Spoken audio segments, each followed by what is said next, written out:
Olá, nós vamos ter hoje então uma aula sobre transmissão sináptica, que é um tema central no funcionamento do sistema nervoso. Nós vamos então ver que, do ponto de vista morfológico, existem três tipos de sinapses: axodendrítica, axossomáticas e axoaxônicas. Além das diferenças morfológicas, existem também diferenças funcionais, já que as sinapses axossomáticas nós vamos ter uma distância mais curta para que o potencial pós-sináptico possa influenciar a região onde vão iniciar os potenciais de ação, comparado com a axodendrítica. E a axoaxônica vai influenciar mais diretamente na liberação de neurotransmissor do que propriamente na formação de novos potenciais de ação. Existem também sinapses elétricas, em que as duas células, podem ser neurônios, na maioria, vão estar conectadas por gap junctions, formados por proteínas como as conexinas, que permitem que os íons passem diretamente da membrana pré para pós-sináptica, de um neurônio pré para o pós-sináptico, sem haver a liberação de neurotransmissores. Nas sinapses químicas, que são as que predominam dentro do sistema nervoso central, nós temos vários componentes e é uma maquinaria extremamente desenvolvida, extremamente complexa. Na membrana pré-sináptica, que corresponde à parte final de um axônio, nós teremos então locais para armazenar os neurotransmissores, as chamadas vesículas sinápticas, a ligação dessas vesículas sinápticas e de outras proteínas da membrana pré-sináptica no citoesqueleto e conexinas que vão ligar também a membrana pré com a membrana pós-sináptica para manter tudo no lugar. Os neurotransmissores liberados vão atuar em receptores, nesse caso aqui estamos exemplificando receptores da acetilcolina, numa sinapse colinérgica, e esses receptores vão existir no lado pré e pós-sináptico. Existem também sinapses entre um neurônio e outro tipo de célula, como, por exemplo, uma célula de músculo liso, como está aqui exemplificado. Nesse caso, essa sinapse é chamada de placa motora terminal, e a sinapse como um todo é chamada de junção neuromuscular. Da mesma forma, nós vamos ter aqui a liberação de neurotransmissores a partir da vesícula sináptica, nesse caso aqui será a acetilcolina, e aqui estão exemplificadas as vesículas sinápticas, né, a membrana pós-sináptica numa microscopia eletrônica de transmissão, e aqui nós vemos a mesma coisa, sendo que isso daqui são a parte final do axônio já se ramificando e formando a placa terminal, e em verde nós vemos aqui as células musculares. Nesse slide, nós temos um esquema de uma sinapse química. Note aqui a presença de mitocôndrias no terminal pré-sináptico. As mitocôndrias vão fornecer ATP e metabólitos para a síntese de neurotransmissores. Precursores do neurotransmissor vêm do sangue. E eles são metabolizados por enzimas, formando os neurotransmissores que em seguida serão armazenados nas vesículas sinápticas pela ação de proteínas transportadoras vesiculares, exemplificado aqui na figura. Essas vesículas sinápticas, vistas aqui em imagem de microscopia eletrônica de transmissão, vemos um exemplo quando a membrana da vesícula sináptica se funde com a membrana do terminal pré-sináptico, pelo processo de exocitose. Dessa forma, os neurotransmissores serão liberados na fenda sináptica, onde podem se ligar tanto a receptores pós-sinápticos quanto a receptores pré-sinápticos. Dependendo do tipo de sinapse, como por exemplo nas sinapses colinérgicas, o neurotransmissor é metabolizado por uma enzima que está na fenda sináptica. Os produtos dessa metabolização serão reciclados para formar novos neurotransmissores. Nas demais sinapses, o neurotransmissor é recaptado por proteínas transportadoras para o terminal pré-sináptico para ser reciclado. Eles podem ser também captados e transportados por proteínas transportadoras para as células gliais. Nesse caso, o neurotransmissor é metabolizado nas células da glia e devolvido ao terminal sináptico para ser reciclado.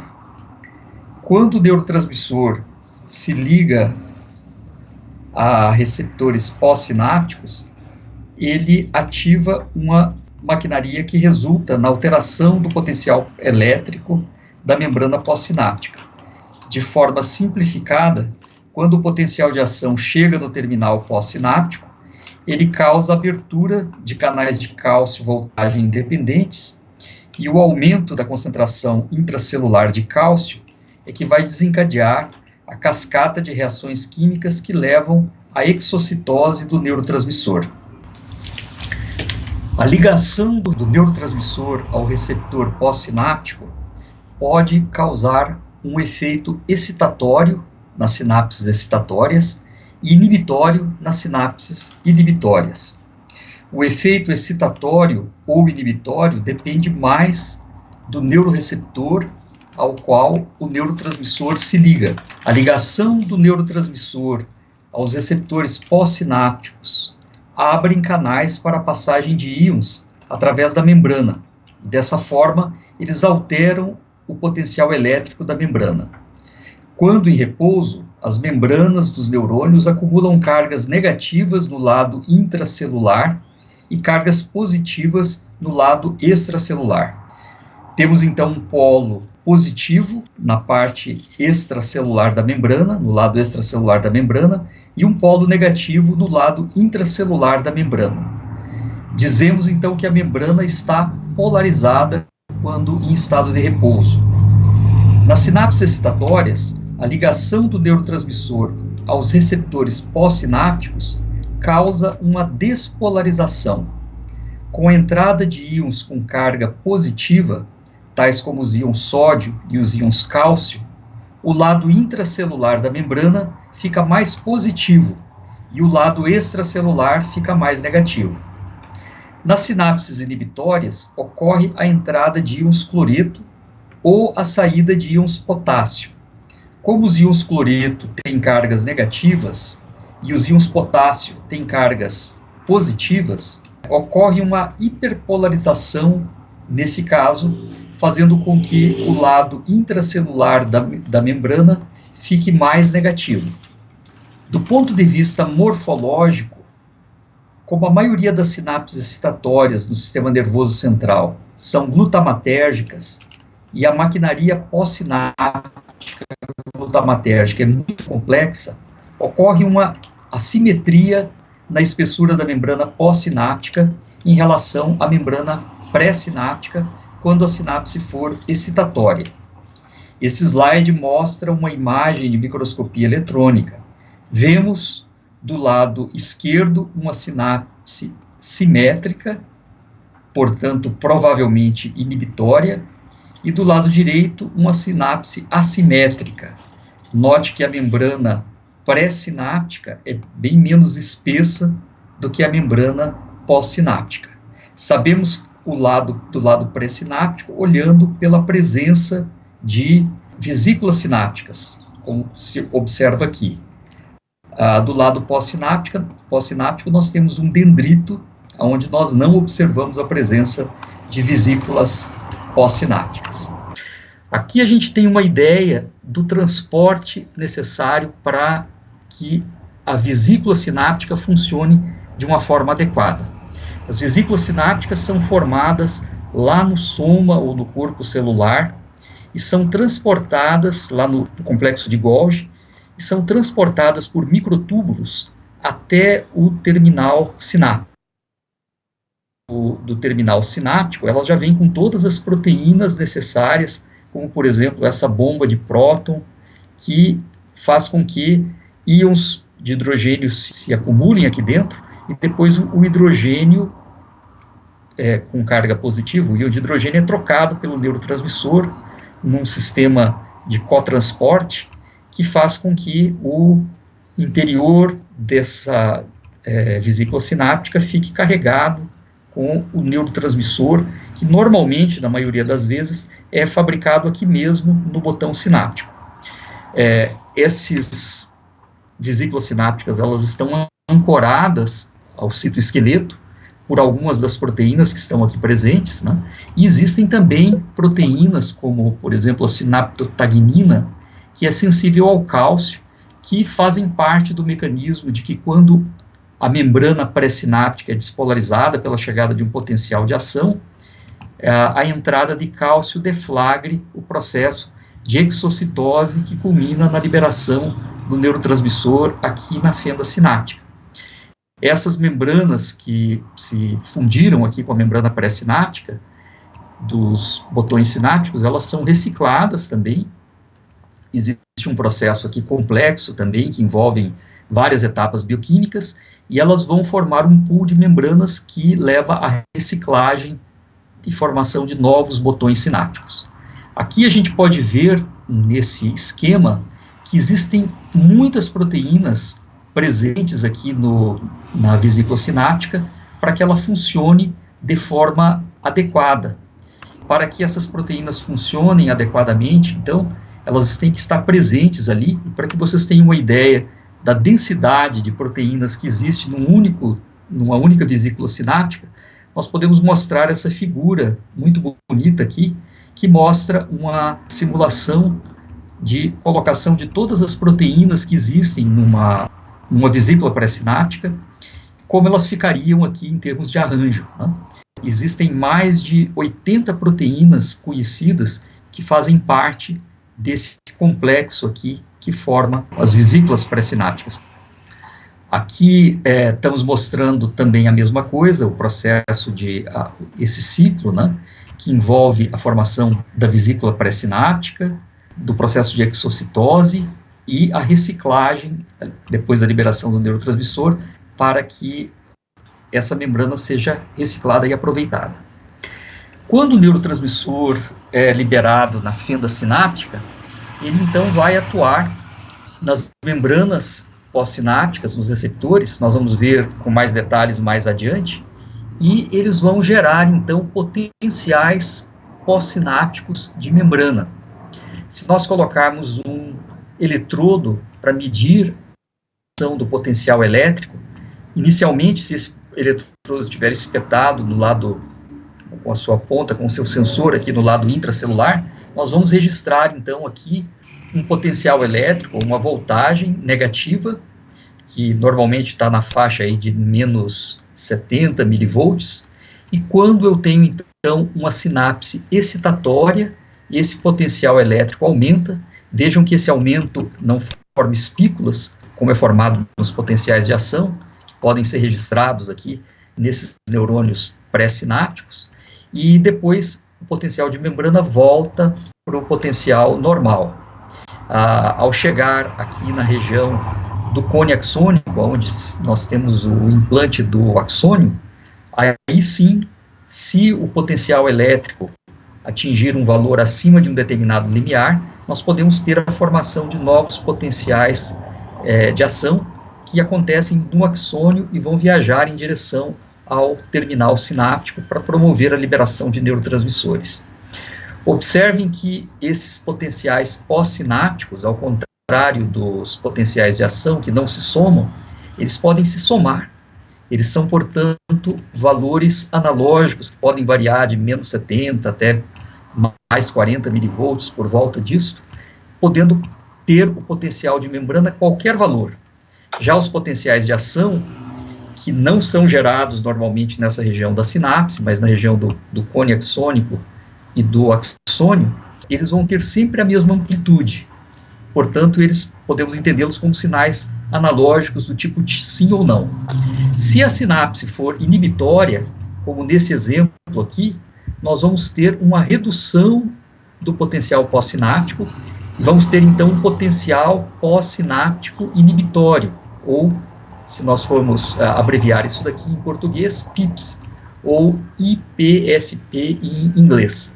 Se essa sinapse for excitatória, nós vamos ter um potencial pós-sináptico excitatório. Em português podemos abreviar pela sigla PEPS, ou EPSP em inglês. Aqui nós estamos mostrando um nervo sensorial que traz, por exemplo, informações de dor para a medula espinhal, fazendo sinapse com 2 neurônios. Um neurônio extensor de um músculo esquelético, que, quando ativado e liberando seus neurotransmissores, no caso a acetilcolina, na junção neuromuscular, vai fazer com que o músculo seja estendido. Para que haja um movimento adequado, o músculo antagonista, que é o músculo flexor, tem que ser inibido. Nesse caso aqui, nós temos esse terminal sináptico aqui, produzindo também uma sinapse excitatória aqui no neurônio pós-sináptico, que é um interneurônio, que por sua vez vai liberar um neurotransmissor inibitório. Nós já vamos ver alguns desses neurotransmissores, que vai produzir uma inibição pós-sináptica. Essa inibição pós-sináptica vai inibir o músculo flexor, fazendo com que o movimento de extensão não seja anulado pela contração do músculo flexor.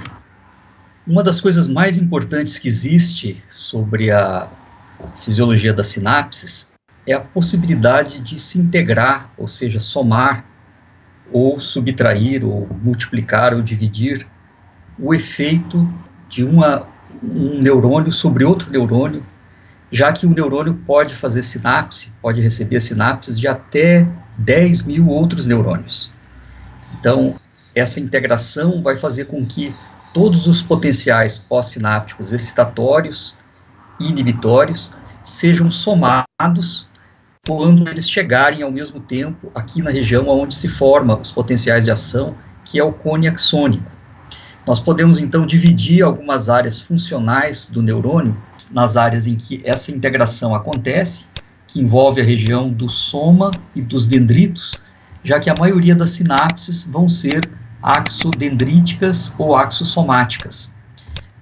Em cada ponto que houver uma sinapse excitatória ou inibitória, o potencial pós-sináptico excitatório e inibitório, os PEPs e PIPs, vão se propagar e, no momento em que é mais relevante, que é quando eles se encontram aqui no cone axônico, dependendo da voltagem que nós tivermos na membrana nesse momento, nós vamos ou não ter uma formação de potenciais de ação numa frequência mais baixa ou mais alta. Então, até esse momento aqui, nós temos um sinal analógico, um sinal que é a voltagem da membrana, que vai variar em torno de menos 90 a mais 40 milivolts, em torno disso. E quando esse sinal for maior do que um determinado limiar, que varia de neurônio para neurônio, nós vamos ter, então, aqui a formação de potenciais de ação. Essa região, então, chamada aqui de zona de gatilho, que é a região onde se inicia o potencial de ação, é que nós vamos ter, então, a integração de todos os PEPs e PIPs que, a cada momento, estão gerando uma alteração do potencial da membrana nesse ponto aqui. Né? Quando eu tiver um determinado potencial pós-sináptico aqui, o que vai variar daqui para frente é a frequência dos potenciais de ação. Cada espícula, cada spike, como é chamado em inglês de potencial de ação, vai ter sempre a mesma amplitude em termos de potencial sináptico. E ele vai migrar com velocidades, se estiver migrando pela membrana celular, relativamente próximas. O que vai variar, então, é o quanto que um vai estar mais próximo do que o outro. Quantos potenciais de ação eu vou ter por segundo. Então, esse código de frequência, em que a cada momento eu posso ter um pedacinho da membrana polarizada ou despolarizada, é um sinal digital, já que eu posso ter 0 ou 1 e não todos os valores. Mas a frequência com que os potenciais de ação são gerados aqui, eles vão variar dentro de uma determinada escala e também vai transmitir uma ordem de grandeza, que é a informação que aquele neurônio está passando adiante. Já nessa outra região aqui no final, nós vamos ter, então, a região da formação do botão sináptico, no finalzinho do axônio. O axônio vai sair um axônio único, que pode se dividir, pode ter vários botões sinápticos depois, mas ele sempre vai começar como um único aqui, para que esse processo de integração aconteça de forma uniforme para todas as suas ramificações. E aqui, então, quanto maior for a frequência de potenciais de ação que chegar no terminal sináptico, maior vai ser a quantidade de botões sinápticos que vão se fundir e maior vai ser a concentração de neurotransmissor liberado. Os potenciais pós-sinápticos, chegando em pontos diferentes, então, por exemplo, do dendrito ou do axônio, eles vão migrar, então, aqui, através da membrana pós-sináptica, e só nessa região, então, repetindo novamente, é que nós vamos ter a geração de potenciais de ação.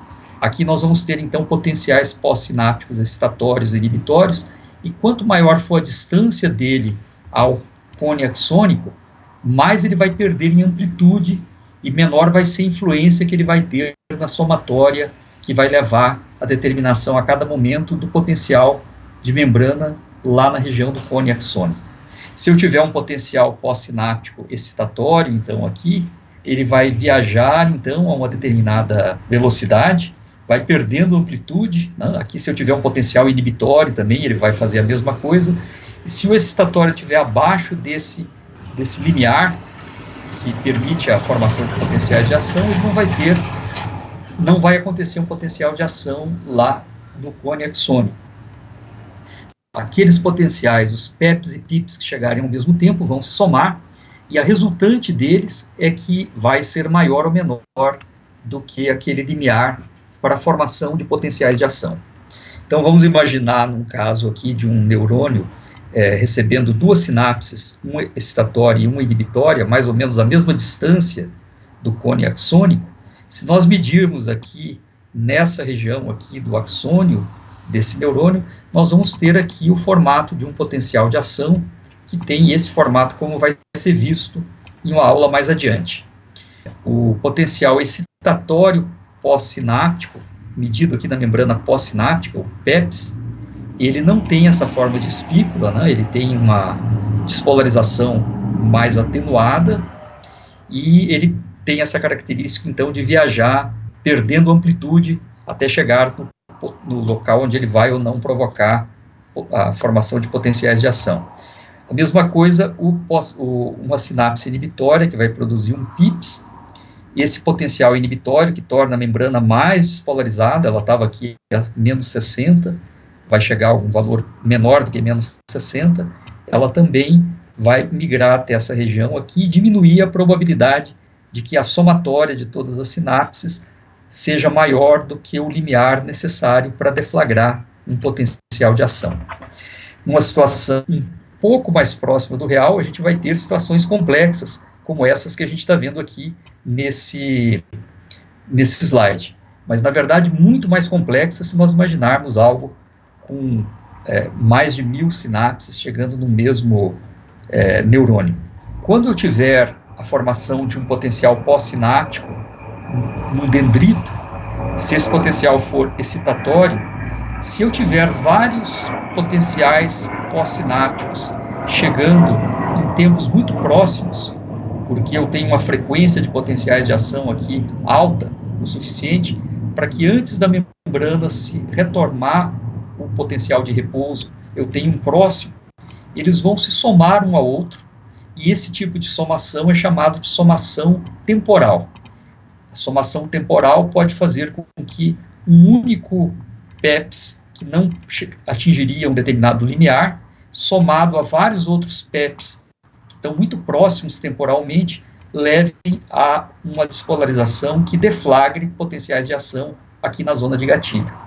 Pode ocorrer também que várias sinapses, chegando ao mesmo tempo, ou em tempos próximos aqui, mas em locais diferentes do axônio ou do soma, produzam potenciais pós-sinápticos excitatórios ou inibitórios que vão se somar ou subtrair por estarem fisicamente bem próximos uns dos outros, fazendo com que temporalmente eles cheguem bem próximos ao ponto de se somarem, e a gente chama essa somação de somação espacial. Vamos falar um pouquinho agora sobre a liberação de neurotransmissores e o efeito que neurotransmissores vão ter na membrana pós-sináptica e também na membrana pré-sináptica. De uma maneira bem geral, esse slide resume os principais tipos de neurotransmissores que nós temos no sistema nervoso central. O principal deles no sistema nervoso central é o glutamato. Estima-se que mais de 70% das sinapses no sistema nervoso central use glutamato como neurotransmissor. O principal neurotransmissor inibitório é o GABA. Algumas sinapses inibitórias usam também glicina. Na verdade, quando nós estamos falando do sistema nervoso central e não do sistema nervoso periférico, glutamato e GABA, e até certo ponto glicina, são os neurotransmissores mais importantes que vão conduzir a transmissão de mensagens de um neurônio para outro e vão produzir pensamentos, modulação da parte motora, modulação da parte cognitiva, memórias e assim por diante. Os demais neurotransmissores vão produzir um efeito pequeno, tênue, modulatório, nem por isso menos importante, mas eles não vão por si só conduzir uma mensagem que vai levar à formação de uma imagem, a uma percepção sensorial, sendo que essa mensagem mais importante vai ser feita pelo glutamato ou pelo GABA. Como disse, mais de 70% das sinapses são glutamatérgicas. Se tem 15% ou mais de sinapses GABAérgicas no sistema nervoso central. Então, vocês imaginem que vai sobrar um percentual bem pequeno de sinapses que usam outros tipos de neurotransmissor, inclusive a glicina. Entre os neurotransmissores modulatórios mais importantes estão a acetilcolina e as chamadas monoaminas. A acetilcolina tem um papel mais importante no sistema nervoso periférico, e as monoaminas, que são a dopamina, a serotonina, a noradrenalina e a adrenalina, eles vão funcionar como neurotransmissores que, quando um neurônio produz um desses neurotransmissores, seja glutamato, GABA, glicina, acetilcolina ou uma dessas monoaminas, esse neurônio normalmente não produz outro neurotransmissor dessa família aqui. Então, nós vamos ter neurônios glutamatérgicos, GABAérgicos, glicinérgicos, colinérgicos, dopaminérgicos, serotoninérgicos e noradrenérgicos. Mas nenhum neurônio que produz GABA produz também adrenalina, ou serotonina e assim por diante. Porém, existem outras famílias de neurotransmissores, a grande maioria delas pertencendo à família química dos peptídeos, que vão ser coliberados com alguns desses neurotransmissores principais aqui, que foram mencionados acima. Tem uma quantidade enorme de peptídeos, como, por exemplo, as encefalinas, o VIP, a colicistoquinina, uma quantidade bem grande de peptídeos, alguns que aparecem como hormônios ou como citoquinas em outros locais do organismo, que vão funcionar como neurotransmissores, mas neurotransmissores que são liberados em certas circunstâncias junto com outro desses neurotransmissores principais, né? Os opioides, na verdade, são também, os opioides endógenos, também peptídeos que são liberados na fenda sináptica. Algumas sinapses liberam ATP, que é transformado em adenosina no terminal sináptico, que também vai fazer um papel modulatório, e o ATP é coliberado normalmente com glutamato ou com outros neurotransmissores.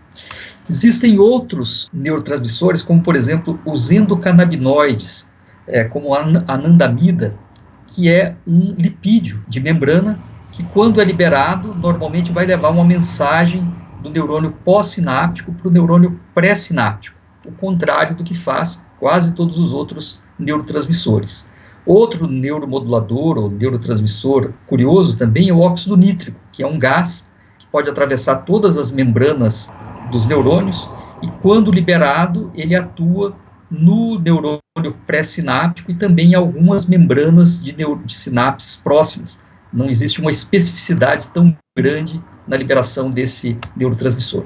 No caso das monoaminas, muitas delas também são liberadas de uma forma que elas vazam da vesícula sináptica e elas podem influenciar não só a membrana pós-sináptica, mas daquela sinapse, mas de outros neurônios que estão muito próximos ali daquela região onde eles estão sendo liberados. Do ponto de vista químico, entre os neurotransmissores, o GABA e a glicina e o glutamato são aminoácidos. As monoaminas, temos aqui as catecolaminas, dopamina, noradrenalina e adrenalina, que têm no seu grupamento químico um grupo catecol, daí o nome, e a serotonina, que tem um grupamento químico indol, que é chamada de indolamina. A acetilcolina também é uma amina, mas ela não é uma monoamina, ela forma uma amina quaternária, que é derivada do acetilcoenzima A e da colina, formada por eles. E nós temos, então, peptídeos, lipídios, purinas, como ATP e adenosina, e gases, como o NO. Vamos falar do mais importante de todos, então, dentre que são os aminoácidos glutamato e GABA.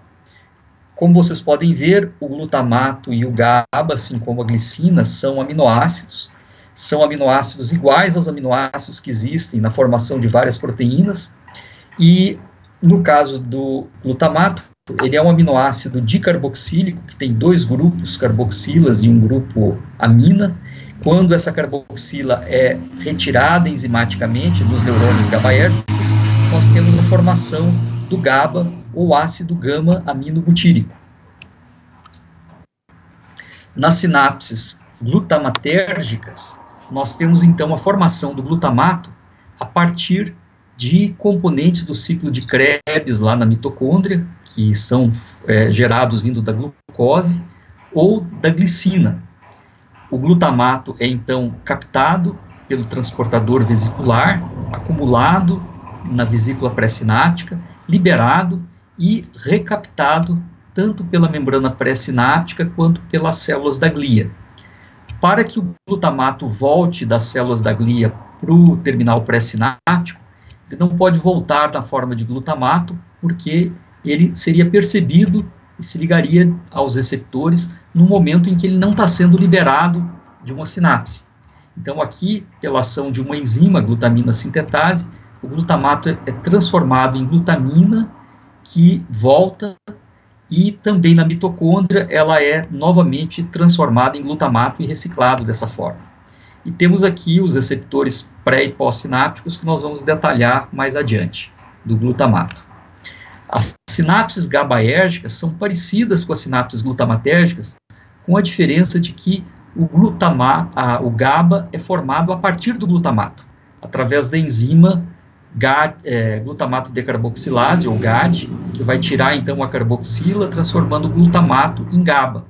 Também vai ser armazenado em vesículas sinápticas, liberado, transportado de volta por um transportador que é chamado de GAT, que é o transportador do GABA, que também existe nas mitocôndrias, onde o GABA é transaminado por essa enzima GABA transaminase, ou GABA-T, a glutamato. O glutamato é transformado em glutamina pela enzima glutamina sintetase. A glutamina é liberada e volta para o terminal pré-sináptico, sendo transformada pela enzima glutaminase novamente em glutamato, e o glutamato pelo GAD e em GABA, e todo o ciclo então aqui está fechado.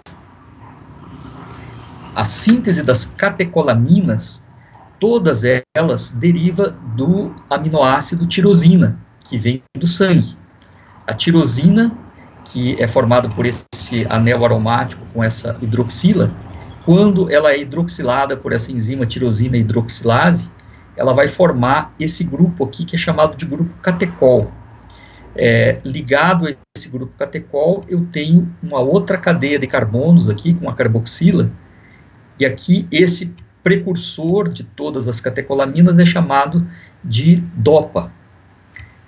O DOPA, ele é transformado em dopamina por uma enzima que decarboxila, que tira esse grupo carboxila, formando então a primeira das catecolaminas, que é a dopamina. Nos neurônios dopaminérgicos, isso para aqui, eles não têm as enzimas seguintes, que eu vou descrever, que transformam, no caso dos neurônios noradrenérgicos, a dopamina em noradrenalina. Essa enzima é a dopamina beta-hidroxilase, que vai tirar essa que vai adicionar uma hidroxila, nessa cadeia de carbonos aqui, formando então essa catecolamina com essa hidroxila que é chamada de noradrenalina.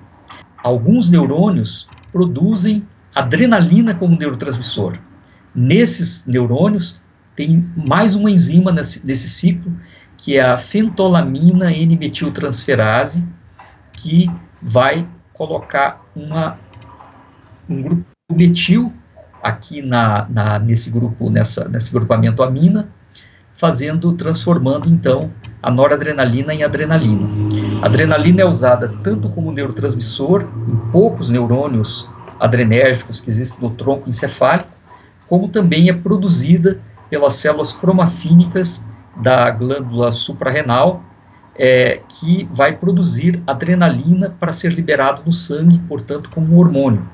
Mas tanto a adrenalina liberada como neurotransmissor por neurônios, como a noradrenalina liberada por neurônios em outras sinapses, como a adrenalina liberada como hormônio, todas elas vão atuar nas mesmas famílias de receptores, que são chamados de receptores adrenérgicos.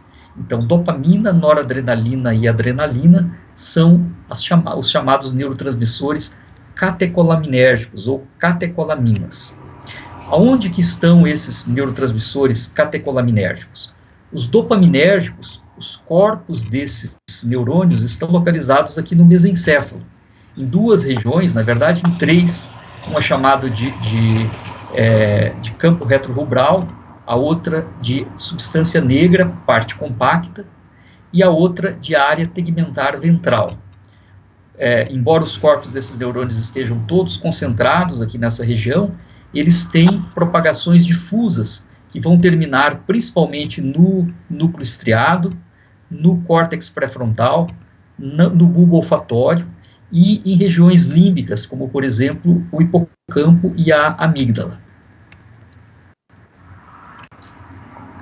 Já os neurônios noradrenérgicos, a maioria deles estão presentes nessa região aqui chamada de locus cerúleus, ou lugar azul, que está nessa região aqui da ponte, e também tem uma propagação bastante difusa. Eles têm axônios bastante longos, que se ramificam e liberam neurotransmissores em várias regiões, praticamente em quase todo o encéfalo, principalmente no córtex cerebral, hipotálamo, amígdala, tálamo, em todas, bulbo olfatório e assim por diante. A serotonina é uma indolamina, como já mencionamos. Esse é o grupo químico chamado de grupo indol, que está presente no aminoácido triptofano, que é um aminoácido essencial. Nós precisamos de comer comidas ricas em triptofano para ter o precursor da serotonina, que tem também um grupo de cadeia de carbono ligado a uma carboxila. A enzima triptofano hidrocarboxilase vai adicionar um grupo hidroxila nesse grupamento indol aqui, no anel aromático, transformando o triptofano no precursor da serotonina, que é o 5-hidroxitriptofano. E, através da enzima 5-hidroxitriptofano decarboxilase, essa carboxila é removida e nós temos finalmente, então, aqui a molécula desse neurotransmissor indolaminérgico, que é a indolamina serotonina, também chamada de 5-hidroxitriptamina, abreviada como 5-HT. Esse nome vai ser importante quando formos olhar quais são os neuroreceptores do triptofano. Aqui está a sinapse serotoninérgica. Então aqui a gente tem essa síntese do triptofano, da serotonina a partir do triptofano. Ele é armazenado em vesículas sinápticas, é recaptado por enzimas transportadoras, que é o transportador da serotonina, também abreviado como SERT, que vai recolocar a serotonina aqui de volta na membrana sináptica.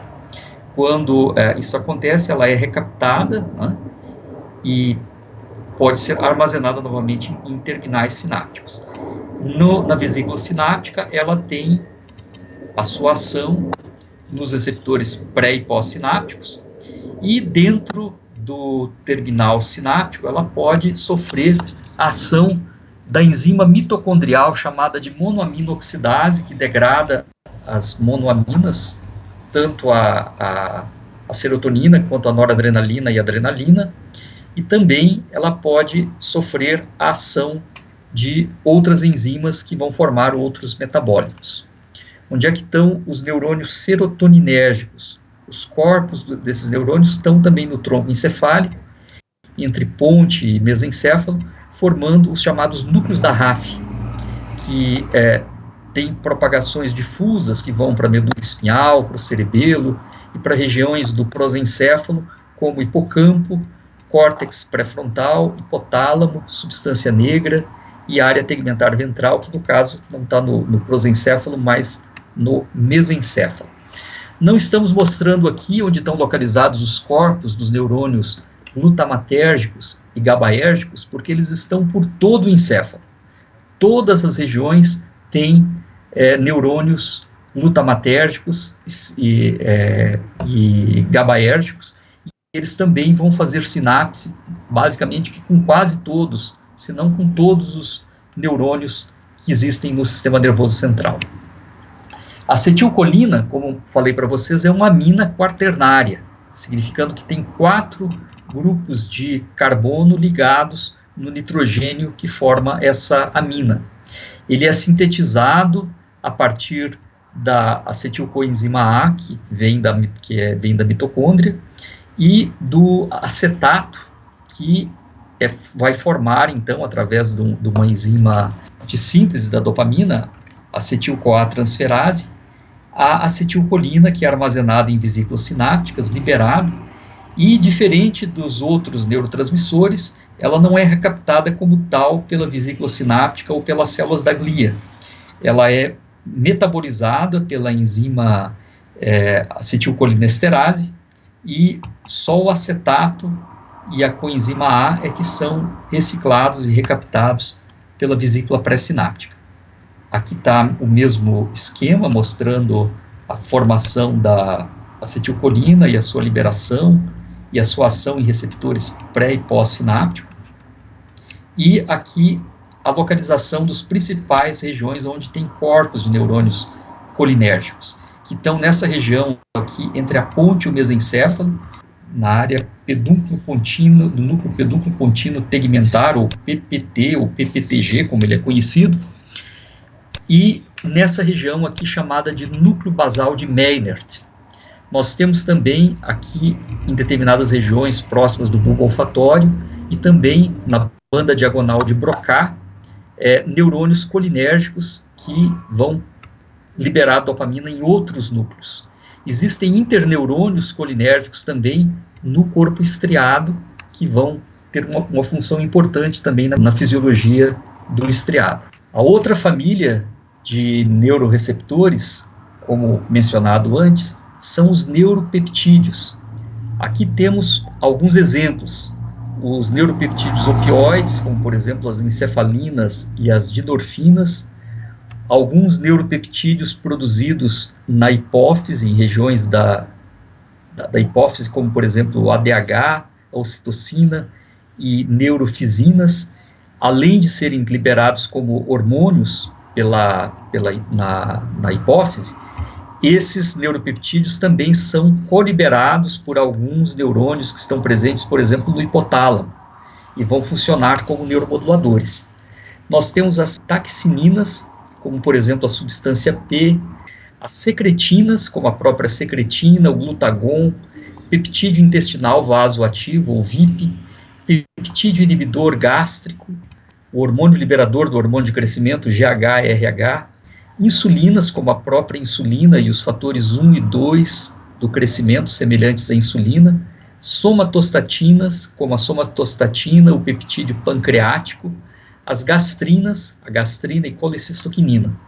Esses peptídeos todos têm função de hormônios locais ou de hormônios em outras regiões, mas no sistema nervoso central, alguns neurônios produzem esses peptídeos e o usam como neurotransmissor, que normalmente é coliberado junto com algum outro neurotransmissor, como glutamato e GABA. A síntese desses peptídeos, ao contrário dos outros neurotransmissores mencionados anteriormente, não acontece no botão sináptico, no botão pré-sináptico. Eles, para serem sintetizados, eles são sintetizados no complexo de Golgi e englobados em vesículas, e essas vesículas são transportadas através dos microtúbulos até o terminal sináptico, sendo que em situações especiais, dependendo da frequência de potenciais de ação que chega nos terminais sinápticos, eles vão ser coliberados junto com outro neurotransmissor, sódio. Aqui estão todos os genes que vão formar os peptídeos que formam os receptores ionotrópicos do glutamato. São numerados aqui como NR1 até NR3A e B, e que, tendo essa composição, vão formar os receptores de glutamato da família chamada de NMDA, que é o primeiro agonista específico que age como o glutamato, se ligando nesses receptores e abrindo canais de cálcio e sódio, nessa família aqui, mas não em outras famílias. Já o AMPA, que é um agonista dos receptores, que ele deu o nome dele à família AMPA, são formados por esses genes, formados de GluR1 até GluR4, e que são permeáveis principalmente ao sódio e, em alguns casos, um pouco ao cálcio. Os receptores kainato do glutamato são receptores ionotrópicos formados pelos genes GluR5A7 ou Ka de ácido caínico 1 e 2, e eles também são permeáveis principalmente ao sódio e alguns deles um pouquinho ao cálcio. Já os receptores metabotrópicos do glutamato, eles formam as famílias formadas pelos genes mGluR1 até mGluR8, sendo que esses dois aqui do grupo 1 e 2, que produzem como metabólitos a fosfolipase C, vão ter um efeito principalmente excitatório, por levar a um aumento na concentração de cálcio, sendo que esse outro aqui, que age sobre as proteínas G, I e Q, diminuindo a produção do metabólito AMP cíclico, em muitas sinapses, muitas não, porque existem poucas que são do grupo 3, mas em alguns casos na retina, em neurônios embrionários, vão produzir sinapses que podem ser inibitórias, mesmo sendo o glutamato um neurotransmissor.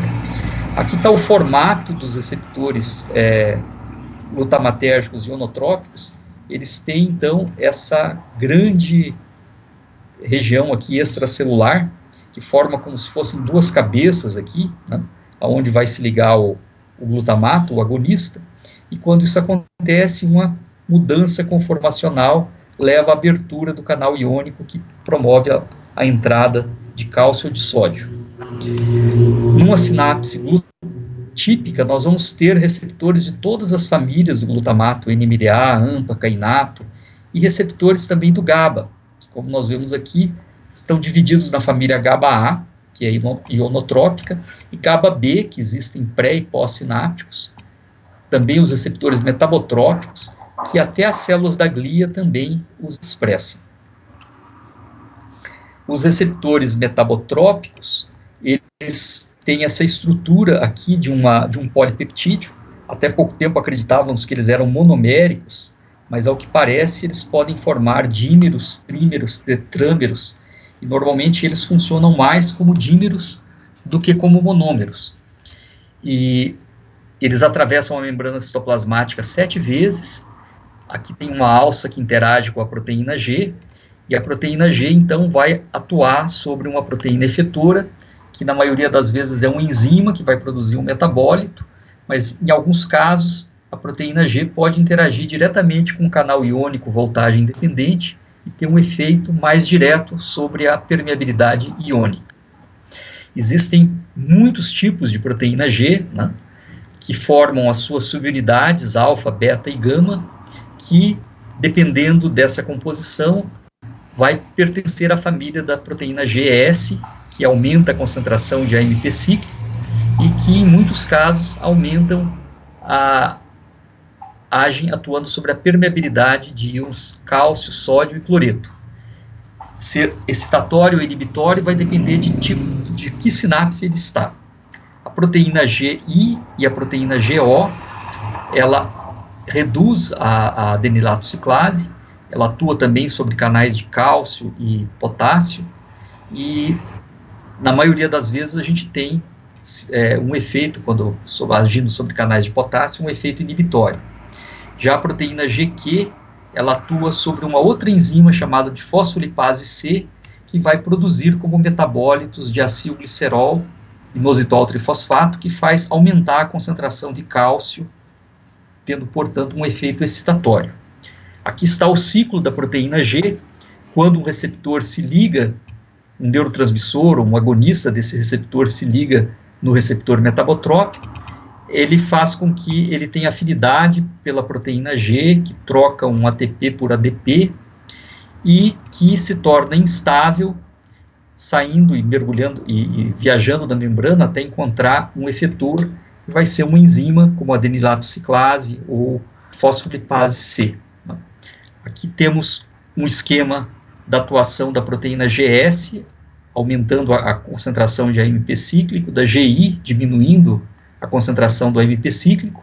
O AMP cíclico, em alta concentração, ele faz funcionar a proteína quinase A, que fosforila outras proteínas, como, por exemplo, proteínas que formam o canal de potássio ou o canal de cálcio pré- ou pós-sináptico.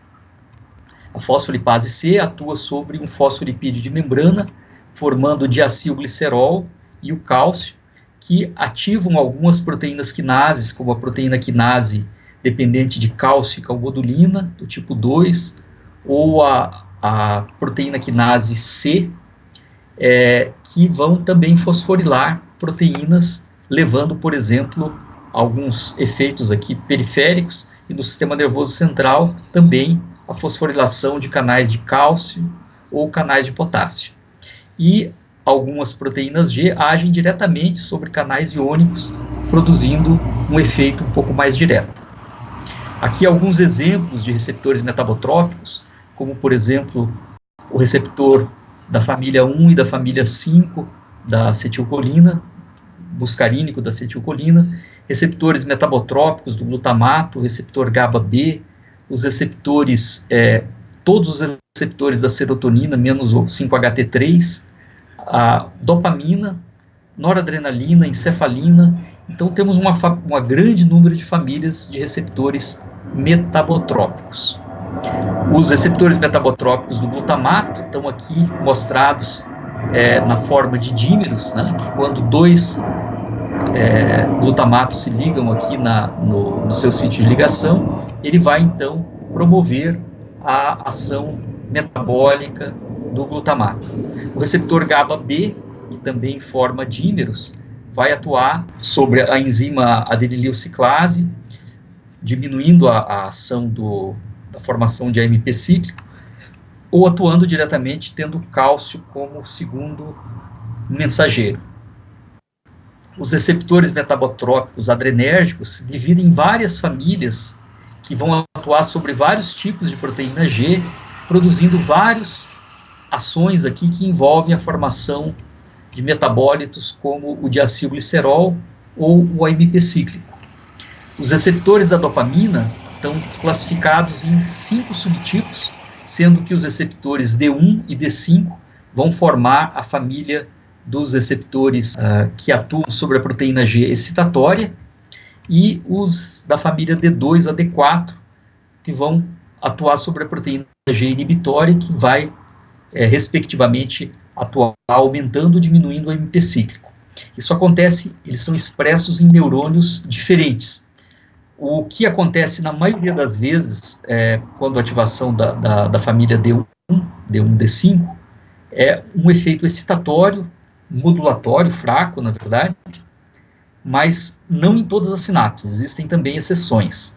Assim como acontece com a família D2, que vai diminuir a produção de AMP cíclico, né? Os receptores metabotrópicos da muscarine, M1, M3 e M5, ativam a proteína GGQ, que aumenta a fosfolipase C, e os M2 e M4, a proteína GO e GI, que diminui a ação da adenililciclase. Os receptores da serotonina, com exceção do receptor 5-HT3, que é ionotrópico ou excitatório, todos são receptores metabotrópicos. Eles são formados de 7 famílias e eles vão ter efeitos também bastante variados e estão presentes em neurônios de diferentes regiões do cérebro. A maconha, da onde é tirado o delta-9-THC, o delta-9-tetraído-canabinol, ele vai atuar sobre receptores, o endógeno, o neurotransmissor endógeno é chamado de anandamida, ou araquidonoilglicerol, que são dois lipídios que vão atuar sobre receptores metabotrópicos e vão promover vários tipos de efeitos intracelulares. Os opioidérgicos, onde atua o ópio, e aonde, do ponto de vista fisiológico, vão atuar as endorfinas, dinorfinas e encefalinas, eles vão agir sobre receptores Mi, kappa e delta, que vão ter um efeito principalmente inibitório, inibindo a produção de AMP cíclico e levando a uma inibição pré- ou pós-sináptica. Chegamos então assim ao fim dessa aula, onde nós tivemos uma visão bastante geral sobre o que é uma sinapse e a neurotransmissão sináptica química, que é um assunto da maior importância dentro desse curso.